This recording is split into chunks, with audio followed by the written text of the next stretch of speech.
আজকে আমাদের সিরাজগঞ্জের ঐতিহ্যবাহী 200 বছরের ইতিহাস সংরক্ষিত আছে এখনো এই রতনকান্দি হাটে। একটা গরুর দামে ছাগল পাওয়া যাচ্ছে। এই যে দুইটা ছাগল এবারে রতনকান্দি হাটের সবচেয়ে বেস্ট ছাগল, দুইটা ছাগল এখন পর্যন্ত 85 পর্যন্ত দাম উঠছে।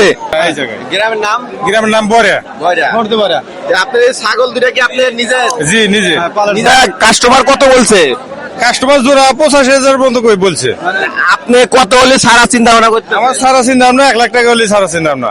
যারা এখন পর্যন্ত ছাগল কেনেন নাই বা কেনার চিন্তা ভাবনা করতেছেন বা গরু কেনার চিন্তা ভাবনা করতেছেন, এখন পর্যন্ত ভাগে মেলে নাই, তাহলে দ্রুত আমার ভিডিও দেখে আপনারা রতনকান্দি হাটে আসবেন। সবচাইতে বিখ্যাত বড় ছাগল এই দুইটা। যারা আল্লাহর রাস্তায় ভালো জিনিস কুরবানি দেন, শখের জিনিস কুরবানি দেন, শখের জিনিস কুরবানি দিলে সেটা অবশ্যই কবুল হবে আল্লাহর দরবারে। ভিডিওটা দ্রুত সবাই শেয়ার করে দিবেন যাতে আমার এই গৃহস্থ ভাইয়ের যেন ছাগল দুটো দ্রুত বিক্রি হয়ে যায়। কি বলেন? জি দ্রুত মনে হয় যে শেয়ার করে দিন।